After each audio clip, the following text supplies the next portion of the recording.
8ന്റെ മുട്ടൻ പണിയുമായി big boss season 8 അങ്ങനെ ആയിരിക്കും വരാൻ പോകുന്നത്. അപ്പോൾ 7ന്റെ പണി എന്നത് അടിപൊളി പ്രൊമോയൊക്കെ ആയിരുന്നു. ലാലേട്ടൻ തകർത്തടിച്ച ഒരു സീസൺ അങ്ങനെ പറയാൻ പറ്റുമോ?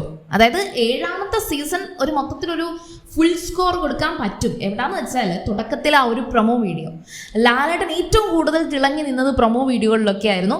പിന്നെ ഇടയ്ക്കൊക്കെ ലാലേട്ടൻ അടിപൊളിയായിട്ട് നല്ല കസറിയിട്ടുണ്ട്. കാരണം എന്ന് വെച്ചാൽ ആദില നൂറ കപ്പിൾ അവർക്ക് നല്ലൊരു ലൈഫ് കിട്ടിയ ഒരു സീസണാണ്. അങ്ങനെ പറയുമ്പോൾ നല്ലതാണ്. പിന്നെ ലാലേട്ടൻ ഇവരുടെ കാര്യത്തിലൊക്കെ ഈ പറഞ്ഞ നമുക്കൊരു നല്ലൊരു മീഡിയേറ്റർ ആയിട്ട് അല്ലെങ്കിൽ സമൂഹത്തിന് മുന്നിൽ ആദില നൂറ ഇവർക്ക് നല്ലൊരു സ്വീകാര്യത കൊണ്ടുവന്ന ഒരു സീസണാണ്. പിന്നെ നോക്കുകയാണെങ്കിൽ നമ്മുടെ അനീഷിനെ, അതായത് വളരെ സാധാരണക്കാരനായ ഒരു വ്യക്തിനെ വിന്നറാക്കാൻ പാകത്തിന് അതിനെ കൊണ്ടുവന്നു. പിന്നെ റൈറ്റർ എന്ന് പറയുന്ന അദ്ദേഹത്തിൻ്റെ ആ ഒരു പൊസിഷനിൽ അറിയപ്പെടുന്ന ലെവലിലേക്ക് കൊണ്ടുപോയി. ഒട്ടും ടോക്സിക് അല്ലാത്തൊരു വ്യക്തിയാണ് അനീഷ്. അപ്പോൾ അനീഷ് ഇത്തവണ അല്ലെങ്കിൽ കഴിഞ്ഞ സീസണിൽ അത്തരത്തിൽ നല്ലൊരു റീച്ച് നേടിയത് നല്ലൊരു സീസണിൻ്റെ ഒരു ഗുണമായിട്ട് എനിക്ക് തോന്നുന്നുണ്ട്. പിന്നെ അനുമോൾക്ക് കൈ നിറയെ കുറേ ഉദ്ഘാടനങ്ങളൊക്കെ കിട്ടിയ ഒരു സീസണാണ്. പിന്നെ മലയാളികൾ വെറുത്തുപോയൊരു ഹോട്ട് സീറ്റ് ശാരികയുണ്ട്. പക്ഷേ പുള്ളിക്കാരി ഇപ്പം നല്ലൊരു ഇൻ്റർവ്യൂവറൊക്കെ ആയിട്ട് ഇൻഡിപെൻഡൻ്റ് ആയിട്ട് പോകുന്നുണ്ട്. അത് കാണുമ്പോഴും ഓക്കെ, കഴിഞ്ഞ സീസൺ കൊണ്ട് അങ്ങനെ ഒരു ഗുണമുണ്ടായി, തരക്കേടില്ല എന്ന് നമുക്ക് പറയാം. പിന്നെ ഈ 8ാം സീസണിൽ നമുക്ക് വീണ്ടും രേണു സുധി വരുമോ എന്നൊരു പ്രതീക്ഷ അല്ലെങ്കിൽ ഒരു സംശയം ഉണ്ടാകും. കാരണം എന്ന് വെച്ചാൽ കഴിഞ്ഞ സീസണിൻ്റെ ഓഡിഷൻ സമയത്ത് രേണു സുധി ഭയങ്കരമായിട്ട് വൈറലായിരുന്നു. അന്ന് രേണു സ്വല്പമൊക്കെ വയറ് കാണിച്ചാണ് വൈറലായത്, അങ്ങനെയാണ് പ്രശ്നമായത്. എന്നാൽ ഇത്തവണ രേണു സുധി എയറിലാണ്, പക്ഷേ സബ്സ്ക്രിപ്ഷൻ തുടങ്ങി വയറിൻ്റെ കൂടെ കുറച്ച് ചുണ്ട് കടിച്ചു എന്നൊക്കെ പറഞ്ഞിപ്പോൾ ലാസ്റ്റ് വീണ്ടും പ്രശ്നമുണ്ട്. സോ ഞാനിതൊരു തമാശയായിട്ട് പറഞ്ഞതാണ്. ആ ഒരു ഫ്ലോയിൽ പറഞ്ഞു വരുമ്പോൾ നമുക്ക് ഇതൊക്കെയാണ് ഇവിടുത്തെ വിഷയം എന്നൊക്കെ പറയാം. പക്ഷേ രേണു സുധി ശരിക്കും പറഞ്ഞാൽ ആളൊരു പാവമായതുകൊണ്ട് എല്ലാവരും എടുത്തിട്ട് അങ്ങോട്ടും ഇങ്ങോട്ടും ട്രോളുന്നുണ്ട്. ഈ ട്രോള് കണ്ട് സഹിക്കാൻ വയ്യാതെ, എന്ന് വെച്ചാൽ ഒരിടത്ത് നല്ലല്ലോ, പലയിടത്തു നിന്ന് ഇങ്ങനെ കുറേ ട്രോള് കിട്ടുമ്പോഴത്തേക്കും രേണു സുധി സ്വാഭാവികമായിട്ടും അവരുടേതായ ഒരു തനത് ശൈലിയിൽ അവരങ്ങോട്ട് പ്രതികരിക്കും. അവർക്ക് തിരിച്ച് വീണ്ടും കിട്ടും. അങ്ങനെ അതൊരു കണ്ടിന്യൂസ് ആയിട്ട് ഇങ്ങനെ പൊക്കോണ്ടിരിക്കുന്ന ഒരു ലൂപ്പ് ആയിക്കൊണ്ടിരിക്കുകയാണ് രേണു സുധി. അപ്പോൾ നമുക്ക് നമ്മുടെ വിഷയത്തിലേക്ക് വരാം. ബിഗ് ബോസ് സീസൺ എന്താകും? സംഭവം വീഡിയോ നിങ്ങൾക്ക് ഇഷ്ടമാവുകയാണെങ്കിൽ ചാനൽ ഒന്ന് സബ്സ്ക്രൈബ് ചെയ്തേക്കണേ. അപ്പോൾ ഈ ഒരു സീസൺ, കഴിഞ്ഞ സീസണിൽ നമ്മൾ സ്ഥിരമായിട്ട് കണ്ടൊരു കാര്യമുണ്ട്. കഴിഞ്ഞ എല്ലാ സീസണുകളിലും നമ്മൾ കാണുന്നൊരു കാര്യം, സോഷ്യൽ മീഡിയ വൈറൽ ഇൻഫ്ലുവൻസേഴ്സ് ഒക്കെ കാര്യം അവർ മൊത്തത്തിൽ ഒന്നിച്ചിങ്ങനെ വരുന്നു. അപ്പോൾ ഇവരിങ്ങനെ വരുമ്പോഴത്തേക്കും എസ്പെഷ്യലി ഇവർക്ക് പരസ്പരം അങ്ങോട്ടും ഇങ്ങോട്ടും ഒക്കെ പരിചയം കാണും. അല്ലറ ചില്ലറ പ്രശ്നങ്ങളൊക്കെ ഉണ്ടാക്കിയിട്ടുള്ളവരും ആയിരിക്കും. ഇവർക്ക് തമ്മിൽ പ്രശ്നങ്ങൾ പുറത്ത് ഓൾറെഡി കാണും. അപ്പോൾ അങ്ങനെയുള്ളവർ ഇതിനകത്തോട്ട് വരുമ്പോഴത്തേക്കും അവിടെ ഒരു റിയൽ ഗെയിം കാണാൻ നമുക്ക് ചാൻസ് കുറവാണ്. പകരം അവരുടെ പേഴ്സണൽ ഗ്രഡ്ജസ് ഒക്കെ എടുത്ത് കാണിച്ചുള്ള ചെറിയ വഴക്കുകളായിരിക്കും നമ്മൾ എല്ലാ സീസണിലും കണ്ടുകൊണ്ടിരിക്കുന്നത്. അങ്ങനെ അല്ലാത്തൊരു സീസൺ എന്ന് പറയുന്നത് സത്യം പറഞ്ഞാൽ സീസൺ 1 മാത്രമാണ്. ഇപ്പോഴും ആ പേളി, ശ്രീനിഷ്, രഞ്ജിനി ഇങ്ങനെ എല്ലാവരെയും നമ്മളിങ്ങനെ ഓർക്കുന്നതിൻ്റെ റീസൺ തന്നെ അതൊരു അടിപൊളി സീസണായിരുന്നു. അതേ കണക്കൊരു സീസൺ ഇനി വരുമെന്നുള്ളത് എനിക്ക് ഒരിക്കലും പറയാൻ പറ്റില്ല. മാത്രമല്ല കഴിഞ്ഞ സീസൺ വരെ ഈ പറഞ്ഞ PR എന്ന് പറയുന്നൊരു വാക്ക് അവിടെ ഇവിടെയും കേൾക്കുന്നുണ്ടെങ്കിലും ഇത്തവണ എല്ലാം വിസിബിൾ ആയിരുന്നു, അകത്തും പുറത്തും എല്ലാം. ഒരുപക്ഷെ അനുമോളുടെ സത്യസന്ധത കൊണ്ടിട്ടായിരിക്കാം ബിഗ് ബോസിന്റെ കഴിഞ്ഞ സീസണിൽ PR എന്ന് പറയുന്നത് ഇത്ര വിസിബിൾ ആയത്. ഒരു കണക്കിന് അത് നല്ലതാണ്. കാരണം നമുക്ക് കുറച്ചുകൂടെ മനസ്സിലാക്കാൻ സാധിക്കും ഇവർ എത്രത്തോളം ഈ പറയുന്ന പ്രൊമോഷന് വേണ്ടിയിട്ട് ഇറങ്ങി തിരിച്ചിട്ടുണ്ട്. ഇതൊന്നും ഇല്ലാതെ ആരെങ്കിലും വന്നിട്ടുണ്ടോ എന്നൊക്കെ, അല്ലെങ്കിൽ ഇതൊന്നും ഇല്ലാതെ ഒരാൾ വരുന്നില്ലായിരിക്കും, സ്വല്പമൊക്കെ കാണിക്കും. അതായത് ഇപ്പം ഇവരുടെ ക്ലിപ്സുകളൊക്കെ ഇങ്ങനെ കട്ട് ചെയ്തിട്ട് റീൽസൊക്കെ ഇട്ട് അങ്ങനെ പ്രൊമോട്ട് ചെയ്യുന്നവരുണ്ടല്ലോ. അതല്ലാതെ വോട്ട് പിടിക്കാൻ പാകത്തിനുള്ള വലിയ PR കൊടുക്കുന്നവർ ഉണ്ടോ ഇല്ലയോ എന്നൊക്കെ ഉള്ളത് നമുക്ക് മനസ്സിലാക്കാൻ സാധിക്കും. പക്ഷേ അത്തരത്തിൽ നമ്മൾ കാശ് കൊടുത്ത് വോട്ട് ചെയ്യിപ്പിച്ചാൽ പോലും ഈ പറഞ്ഞ PR-ന്റെ സപ്പോർട്ട് കൊണ്ട് മാത്രം ഒരാൾക്ക് അവസാനം വരെ സർവൈവ് ചെയ്തിരിക്കാൻ പറ്റത്തില്ല കേട്ടോ. അത് 100% മനസ്സിലാക്കാൻ പറ്റുന്ന ഒരു കാര്യമാണ്. പിന്നെ അനിമോളായിരുന്നു ബെസ്റ്റ് ഗെയിമറായിട്ട് എല്ലാ പ്രേക്ഷകരും, അതിൻ്റെ റീസൺ ഉണ്ട്. പോസിറ്റീവ് ആയാലും നെഗറ്റീവ് ആയാലും കഴിഞ്ഞ സീസണിൽ അനിമോൾ ഉണ്ടായതുകൊണ്ടാണ് അത്രയും കോണ്ടന്റ് പോയത്. സോ അതുകൊണ്ട് തന്നെ ഏറ്റവും നല്ല ഗെയിമറായിട്ടുള്ളത് അനിമോളാണ്. എന്നിട്ടും ഈ പറഞ്ഞ PR-ന്റെ പേരിൽ ആ ഒരു സ്ഥാനം അത് പലർക്കും ഒരു കണ്ണുകടിയായിട്ട് മാറിയിട്ടുണ്ട്. അതാണ് ഞാൻ ആദ്യമേ പറഞ്ഞത്. PR കൊണ്ട് അവസാനം വരെ, അതായത് ഫസ്റ്റ് എത്താൻ പാകത്തിന് ഒരിക്കലും PR മാത്രം കൊണ്ട് രക്ഷയില്ല.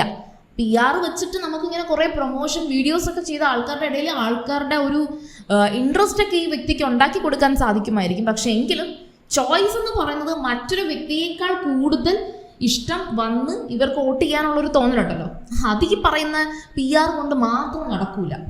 സോ കഴിഞ്ഞ സീസൺ എവിടെയാണ് ഈ കളികൾ മാറി മറിഞ്ഞതെന്ന് മനസ്സിലാക്കാൻ നമ്മൾ ശ്രമിച്ചു കഴിഞ്ഞാൽ അത് സാധിക്കത്തില്ല. കാരണം എന്ന് വെച്ചാൽ PR-ന് മുന്നേ തന്നെ അനുമോളുടെ പേരിൽ കുറേയധികം പ്രോബ്ലംസ് ബിഗ് ബോസ് വീടിൻ്റെ അകത്തും പുറത്തും ഒക്കെ ഉണ്ടാവുന്നുണ്ട്. എന്തായാലും നല്ലൊരു റീച്ച് നേടിയ നല്ലൊരു സീസൺ തന്നെയായിരുന്നു ബിഗ് ബോസ് സീസൺ 7. ഇനി നമുക്ക് ബിഗ് ബോസ് സീസൺ 8 വരാം. അതിൻ്റെ പ്രഡിക്ഷൻ പോലും തുടങ്ങാൻ സമയമായിട്ടില്ല. എന്നിട്ടും പലരും അവരാഗ്രഹിക്കുന്ന കുറേ മത്സരാർത്ഥികളെയൊക്കെ പ്രഡിക്ഷനൊക്കെ ഇട്ട് ഇങ്ങനെ പറയുന്നുണ്ട്. ഇതിനിടയിൽ നമ്മുടെ സമ്മർ അണ്ണൻ ഇന്നലെ ഒരു വീഡിയോ ഇട്ടിരുന്നു. അതിൽ പുള്ളി പറഞ്ഞൊരു കാര്യമുണ്ട്. ഈ ഒരു പ്രഡിക്ഷനൊക്കെ കേട്ട് പലരും പരസ്പരം അറിഞ്ഞും പറഞ്ഞും ഒക്കെയാണ് ഈ സീസണിലേക്കൊക്കെ കടക്കാൻ ചാൻസ് ഉള്ളത്. അപ്പോഴേക്കും ആ ഒരു അപരിചിതത്വമൊക്കെ നഷ്ടപ്പെട്ടിട്ട് പുറത്തു നിന്ന് വരുന്ന ആ ഒരു കളികളൊക്കെ പ്ലാൻ ചെയ്ത് വരാൻ ചാൻസ് ഉണ്ടെന്നുള്ള രീതിയിലൊക്കെ. സംഭവം ബിഗ് ബോസ് സീസൺ മലയാളം 1 തന്നെയാണ് നമുക്ക് എല്ലാവർക്കും മികച്ചതെന്ന് പറയാൻ പറ്റുന്നത്. എന്താ ഇപ്പോൾ പറയാം, ഒരു കൾട്ട് സീസണാണ്. ഒരു കാലത്തും മറക്കത്തില്ല. എല്ലാവരും എല്ലാ കാലത്തും ഇത് തന്നെ പറഞ്ഞുകൊണ്ടിരിക്കും. അപ്പോൾ അങ്ങനൊരു സീസൺ ഉണ്ടാകും എന്നതുള്ളത് ഞാൻ ഓൾറെഡി പറഞ്ഞതുപോലെ അതൊരു വെറും സ്വപ്നമാണ്, നടക്കില്ല. അപ്പോൾ ഈ വരുന്നവരൊക്കെ ഇപ്പോഴും ആ ഒരു പഴയ സീസൺ ഇങ്ങനെ പറഞ്ഞ് അതിനെ അനുകരിക്കാൻ ശ്രമിക്കുന്നതും പിന്നെ വെറുതെ അഭിനയിച്ച് കുറേ തല്ലുപിടിക്കും. അതിൻ്റെ ഒരു ഒറിജിനാലിറ്റി, ആ ഒരു പ്രശ്നങ്ങളൊക്കെ ഉണ്ടാകുന്നതിൻ്റെ ഒറിജിനാലിറ്റി നഷ്ടപ്പെടുന്നത് അവിടെയാണ്.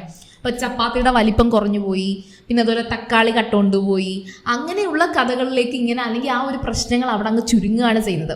സോ എന്തായാലും ഈ സീസൺ ഏത് മേഖലയിൽ നിന്നുള്ളവരൊക്കെ ആയിക്കോട്ടെ, അത് ഇന്നലെ ആ സംവരണം പറഞ്ഞതുപോലെ തന്നെ പരസ്പരം ഒരു അറിവും ഇല്ലാത്തവരൊക്കെ വന്നാൽ നല്ല രസമായിരിക്കും. ഈവൻ നമ്മുടെ പ്രഡിക്ഷൻ ലിസ്റ്റുകളിലൊക്കെ ഉണ്ടല്ലോ, നമ്മൾ കുറേ പേര് ഇങ്ങനെ റിപ്പീറ്റ് ചെയ്ത് പറഞ്ഞുകൊണ്ടിരിക്കും, ഇവരൊന്നും അല്ലാത്തവർ വരണം, നമ്മൾ പ്രഡിക്ഷൻ ലിസ്റ്റിലുള്ളവരൊന്നും വരരുത്. അപ്പോൾ ഒരു സർപ്രൈസ് ഫീലൊക്കെ തുടക്കമേ വരും. പക്ഷേ ഉറപ്പായിട്ടും ഈ ഒരു സർപ്രൈസ് ഫീലിൻ്റെ ഒപ്പം തന്നെ ഈ ബിഗ് ബോസ് സീസൺ 8 നമുക്കൊന്നും അറിയാത്തവരാണ് അല്ലെങ്കിൽ നമ്മൾ പ്രെഡിക്റ്റ് ചെയ്യാത്തവരൊക്കെ ആണെന്നുണ്ടെങ്കിൽ ആ ഒരു ആദ്യത്തെ ഒരാഴ്ച അല്ലെങ്കിൽ 2 ആഴ്ചയൊക്കെ കഴിയുന്നത് വരെ ഭയങ്കര ബോറിംഗ് ആയിരിക്കും. കാരണം എന്ന് വെച്ചാൽ ഇവരാരാണ്, ഇവരെന്താണ്, ഇവർക്ക് പരസ്പരം ഒന്നും ചെയ്യാൻ കാണത്തില്ല. കാരണം ഇവർക്ക് പരസ്പരം അറിയത്തില്ല. നമ്മളാണെങ്കിലും പരസ്പരം അറിയാത്തൊരു വ്യക്തിയെ പെട്ടെന്ന് നമ്മുടെ അടുത്ത് കിട്ടുകയാണെങ്കിൽ നമ്മളിങ്ങനെ ഹായ്, ഹലോ, ഇതാണ് അവസ്ഥ. അപ്പം ആ ഒരു ബോറിംഗ് ഒക്കെ നമ്മൾ കാണേണ്ടി വരുമെങ്കിലും പെട്ടെന്ന് തന്നെ അതൊക്കെ മാറി ചില്ലാവാനുള്ള എല്ലാ ചാൻസും കാണുന്നുണ്ട്. സോ അങ്ങനെയൊക്കെ സംഭവിക്കണമെങ്കിൽ ചില പേര് കേട്ട റിവ്യൂവേഴ്സൊക്കെ അവരുടെ അകത്ത് നടക്കുന്ന ചില കാര്യങ്ങളൊക്കെ ലീക്ക് ചെയ്ത്, അതായത് അവരറിഞ്ഞാലും അത് പുറത്തിങ്ങനെ വീഡിയോയിലൂടെ പറയാതെ ഇരിക്കണം. അങ്ങനെ ആണെങ്കിൽ മാത്രമേ നമ്മുടെ ഒറിജിനൽ ലിസ്റ്റ് അത് ലീക്ക് ആകാതെ ഇരിക്കത്തുള്ളൂ. അങ്ങനെ കുറേ കാര്യങ്ങൾ ഞാനും ഈ സീസണിൽ ചിന്തിച്ചിങ്ങനെ വെച്ചിട്ടുണ്ട്. കാരണം എന്താകും ഈ സീസൺ, നമ്മുടെ ഈ ഒരു ടാഗ് ലൈൻ ഉണ്ടല്ലോ, 7ന്റെ പണി എന്ന് പറഞ്ഞതുപോലെ 8ന്റെ മുട്ടം പണി എന്നൊക്കെ പറഞ്ഞാൽ ആയിരിക്കുമോ വരുന്നത്. ഇതൊക്കെ തന്നെ നമ്മളിങ്ങനെ പ്രെഡിക്റ്റ് ചെയ്യാൻ തുടങ്ങിയിട്ടുണ്ട്. സോ അതിനൊപ്പം തന്നെ ലാലേട്ടൻ്റെ കാര്യം പറയാതിരിക്കാൻ പറ്റത്തില്ല. കഴിഞ്ഞ സീസണിൽ ലാലേട്ടൻ്റെ അടിപൊളി ഒരു സിനിമാറ്റിക് നമ്മുടെ തുടരും സ്റ്റൈലൊക്കെ വന്നിട്ടുണ്ടായിരുന്നു. അപ്പോൾ ആ ഒരു ലുക്ക് എങ്ങനെയായിരിക്കും. പിന്നെ അതുപോലെ തന്നെ ബിഗ് ബോസിന് വേണ്ടിയിട്ട് പ്രത്യേകം ഒരു വീടൊക്കെ ഉണ്ട്. അപ്പോൾ അവിടെ ആ ഒരു വീട്ടിൽ പുതിയ സ്വിമ്മിംഗ് പൂൾ ഉണ്ടാകുമോ, അല്ലെങ്കിൽ ബിഗ് ബോസ് മലയാളത്തിൻ്റെ പുതിയ വീടല്ലേ, അവിടെ എന്തൊക്കെ മാറ്റമാണ് ഈ ഒരു 2ാം വർഷത്തിൽ എന്തൊക്കെ മാറ്റമാണ് ഉണ്ടാകാൻ സാധ്യതയുള്ളത്. ഇത്തരത്തിൽ കുറേ കാര്യങ്ങൾ നമുക്ക് ചിന്തിക്കാനുണ്ട്. പിന്നെ ഒപ്പം തന്നെ വൈൽഡ് കാർഡ് എൻട്രീസ് എങ്ങനെയായിരിക്കും എൻട്രി ചെയ്യുക എന്നുള്ളത്. പിന്നെ ടാസ്കിനൊക്കെ ഇത്തവണ പുതിയ ഒരു ടീമിനെയൊക്കെ കൊണ്ടുവരുന്നുണ്ട്. അതിൻ്റെയൊക്കെ ലിസ്റ്റും കാര്യങ്ങളും ഒക്കെ ആയിട്ടുണ്ട്. അപ്പോൾ അങ്ങനെയാണെന്നുണ്ടെങ്കിൽ ഈ പറഞ്ഞ പുതിയ ടാസ്ക്കായിട്ട് എന്തായിരിക്കും വരുന്നത്, നമ്മൾ കാലാകാലങ്ങളായിട്ട് ഇങ്ങനെ കണ്ടുകൊണ്ടിരിക്കുന്ന ടാസ്കുകളിലൊക്കെ മാറ്റങ്ങൾ എന്തൊക്കെയായിരിക്കും വരാൻ പോകുന്നത്, ഇത്തരത്തിൽ ചർച്ച ചെയ്യാൻ കുറേ ഉണ്ട്. പിന്നെ കഴിഞ്ഞ സീസണിൽ ഒരു കാര്യം എനിക്ക് ഭയങ്കരമായിട്ട് ഇഷ്ടപ്പെട്ടിട്ടുണ്ടായിരുന്നു. അത് വേറൊരു വീഡിയോ ആയിട്ട് പറയണ്ട, ഇവിടെ തന്നെ പറയാമെന്ന് വെച്ചു. അതായത് നമ്മുടെ അനുമോളിൻ്റെ ആ ഒരു കൂട്ടുകെട്ടുണ്ടായിരുന്നല്ലോ, അനുമോളിൻ്റെ ആദില നൂറ കൂട്ടുകെട്ടിന് മുന്നേ അനുമോളും അക്ബറും തമ്മിലുള്ള ഒരു വലിയ വഴക്കിൻ്റെ കൂട്ടുകെട്ടുണ്ടായിരുന്നു. പക്ഷേ അതിനകത്ത് കഴിഞ്ഞ സീസണിൽ അക്ബറിൻ്റെ വിവാഹത്തിന് അനുമോളെ വിളിക്കത്തില്ല എന്ന് പറഞ്ഞിട്ടുണ്ടായിരുന്നു. എന്നിട്ട് ബിഗ് ബോസ് വീടിനകത്ത് നടന്ന ഇവരുടെ രണ്ടുപേരുടെയും പ്രശ്നങ്ങളൊക്കെ നമ്മൾ വലിയ സീരിയസ് ആയിട്ട് ചർച്ച ചെയ്തെങ്കിലും ഇപ്പോൾ അക്ബറിൻ്റെ കല്യാണത്തിന് അനുമോൾ വളരെ രസകരമായിട്ട് ഒരുങ്ങി അക്ബറിൻ്റെ കല്യാണത്തിന് പോയതും അതിൻ്റെ കൂട്ടത്തിൽ അനുമോൾ, ആദില, നൂറ ഇവരുടെ 3 പേരുടെയും വ്ളോഗ് ഇതൊക്കെ അടിപൊളിയായിരുന്നു. അപ്പം ബിഗ് ബോസ് വീടിനകത്തുള്ള സൗഹൃദങ്ങൾ അത് ഉണ്ടാക്കിയെടുത്തിട്ട് കാര്യമില്ല, താനേ ഉണ്ടായി വരണം എന്നുള്ളൊരു തോന്നൽ വന്നിട്ടുണ്ട്.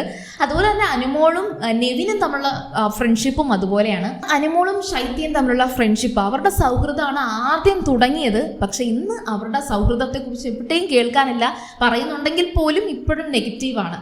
പിന്നെ അനുമോൾക്ക് ആദ്യമേ തന്നെ അറിയായിരുന്നു ഇത് ശൈത്യ എന്നൊരു വ്യക്തി ബിഗ് ബോസിൽ വരുന്നുണ്ട്. കാരണം ഈ 2 പേരുടെയും PR വിനു തന്നെയായിരുന്നു. അപ്പോൾ അത്തരത്തിൽ ഇവർ പരസ്പരം അറിഞ്ഞിട്ടുണ്ട് എന്നാണ് തുടക്കമേ ബിഗ് ബോസിനകത്തും പറയുന്നുണ്ടത്. സോ അതുകൊണ്ട് അവരത് ഒന്നിച്ച് ആ ഒരു ഫ്രണ്ട്ഷിപ്പ് ക്രിയേറ്റ് ചെയ്യാൻ ശ്രമിച്ചത് അത്തരത്തിലാണെന്ന് എനിക്ക് തോന്നി. അങ്ങനെ ഉണ്ടാക്കിയെടുത്ത ആ ഒരു ഫ്രണ്ട്ഷിപ്പ് അല്ലെങ്കിൽ അങ്ങനെ ഒരു ബന്ധം അത് വെറുതെ ആയിപ്പോയി എന്നുള്ളത് തന്നെയാണ് നമുക്ക് മനസ്സിലാക്കാൻ സാധിക്കുക. എന്നാൽ ആദില, നൂറ ഇവരുമായിട്ട് അനുമോൾക്കുണ്ടായിരുന്ന ഒരു സൗഹൃദം അത് ബിഗ് ബോസ് ഹൗസിൽ ക്ലിക്കായി. അത് നല്ലൊരു തെറ്റിദ്ധാരണയിലൂടെയും പ്രശ്നങ്ങളിലൂടെയൊക്കെ കൊണ്ടുപോയിട്ടുണ്ടെങ്കിൽ പോലും പുറത്ത് ഇവരുടെ ഈ ഒരു പട്ടാ ഗേൾസ് എന്ന് പറഞ്ഞ ആ ഒരു ട്രയോ നമുക്കത് ഇഷ്ടമുണ്ട്, അല്ലെങ്കിൽ അത്തരത്തിലുള്ളൊരു ട്രയോ കാണാൻ വേണ്ടിയിട്ട് കുറേയധികം ആരാധകർ ഉണ്ടായിരുന്നു. അപ്പോൾ അവർ തന്നെ ഇങ്ങനെ പറഞ്ഞ് നിങ്ങൾ എന്താ മിണ്ടാത്തത് എന്നൊക്കെ പറഞ്ഞ് ഇവരെ 3 പേരെയും ചേർത്ത് നിർത്തിയത് ഒരു പരിധി വരെ ഈ ഒരു കമൻസുകളൊക്കെ തന്നെയാണെന്ന് തോന്നിയിട്ടുണ്ട്. അപ്പോൾ ഏതായാലും ശരി, കോമഡി കുക്സ് അതുപോലെ തന്നെ സ്റ്റാർ സിംഗർ ഒക്കെ ഒന്ന് സൈഡ് ആകുമ്പോഴത്തേക്കും എഗെയിൻ ബിഗ് ബോസ് വീട് ഉണരും. വലിയ ഒരു പ്രഡിക്ഷൻസ് ഒന്നും വന്നു തുടങ്ങിയിട്ടില്ല, അതുകൊണ്ട് തന്നെ ഞാനും അതിലേക്കൊന്നും കടക്കുന്നില്ല. പിന്നെ ഈ സീസണിൽ എനിക്ക് ഈ പറയുന്ന കണക്ക് സോഷ്യൽ മീഡിയയിലൊക്കെ വൈറലായ ആൾക്കാരെ ഒന്നും കാണാൻ എനിക്ക് താല്പര്യമില്ലാത്തതുകൊണ്ട് എനിക്കത് പറയാൻ തോന്നുന്നില്ല. എന്തായാലും ശരി, നിങ്ങളുടെ കമൻസുകൾ പോരട്ടെ. നിങ്ങൾ ആരെയൊക്കെയാണ് നിങ്ങൾ പ്രിഫർ ചെയ്യുന്നത്? കാരണം വെച്ചാൽ കുറച്ചൊക്കെ ഡിഫറെൻ്റ് ആയിട്ടുള്ള തോട്ടൊക്കെ ഉള്ളവർ വരട്ടെ എന്ന് ആഗ്രഹിക്കുന്നുണ്ട്. കാരണം കഴിഞ്ഞ സീസണിൽ എനിക്ക് നെവിൻ്റെ ആ ഒരു ചോയ്സ് ഭയങ്കരമായിട്ട്, അത് മീൻസ് നെവിൻ വന്നതൊരു സെലിബ്രിറ്റി എന്നുള്ള നിലയിലാണെങ്കിലും നമുക്ക് ആർക്കും നെവിനെ കുറിച്ച് വലിയ ധാരണയൊന്നുമില്ലായിരുന്നു. പക്ഷേ പുള്ളിക്കാരൻ എല്ലാ വേവിലും കളിക്കുന്നുണ്ട്. അതായത് നല്ല ഫണ്ണാവാനും പറ്റുന്നുണ്ട്, അതേപോലെ തന്നെ വെറുപ്പിക്കാൻ പറ്റുന്നുണ്ട് നന്നായിട്ട്. അതായത് കുറച്ച് ഹ്യൂമാനിറ്റി കാണിക്കുന്ന ഒരു വ്യക്തിയായിട്ടും നെവിനെ എനിക്ക് തോന്നിയിട്ടുണ്ട്. അത്തരത്തിലുള്ള 2-3 വ്യക്തികളൊക്കെ വരട്ടെ എന്നൊരു ആഗ്രഹമുണ്ട്. പിന്നെ ഇപ്പോൾ ഈ പറയുന്ന കണക്ക് എല്ലാവരും എല്ലാ സീസൺ വരുമ്പോഴും പറയുന്നത് ആറാട്ടണ്ണൻ, പിന്നെ പെരേര, നാഗസൈരന്ത്രി ഞാൻ എക്സ്പെക്റ്റ് അല്ല, ഞാൻ ഇഷ്ടപ്പെടുന്നുണ്ട്. നാഗസൈരന്ത്രിയുടെ ഒരു റിയൽ ക്യാരക്ടർ, അവരുടെ പെരുമാറ്റം എങ്ങനെയാണെന്ന് എനിക്കൊന്ന് അറിയണം എന്നൊക്കെ എനിക്കുമുണ്ട്. സോ അതൊക്കെ എനിക്ക് പറയാനുള്ളൂ. എന്തായാലും ശരി, നമുക്ക് ഒരു 2 മാസത്തിനകത്ത് വലിയൊരു പ്രഡിക്ഷനൊക്കെ ഇവിടെ കഴിയും. അടുത്തൊരു 3-ാമത്തെ മാസം തുടങ്ങുമ്പോഴത്തേക്കും ബിഗ് ബോസ് സീസൺ 8 ഇനി വരും. അപ്പോൾ നിങ്ങളുടെ കമൻസ് പോരട്ടെ. അതുപോലെ തന്നെ ചാനൽ നിങ്ങൾ സബ്സ്ക്രൈബ് ചെയ്തിട്ടില്ലെങ്കിൽ മറക്കാതെ ഒന്ന് സബ്സ്ക്രൈബ് ചെയ്തേക്കുക. ഇൻസ്റ്റാഗ്രാമിലും ഫേസ്ബുക്കിലും ഒക്കെ നമുക്ക് ചാനലുണ്ട്, പോയി അതൊക്കെ ഒന്ന് ചെക്ക് ചെയ്ത് നോക്കുക. സമയമുണ്ടെങ്കിൽ മതി, അല്ലെങ്കിൽ നിർബന്ധമൊന്നുമില്ല. അപ്പോൾ ഞാൻ പോയി വരാം. ബൈ.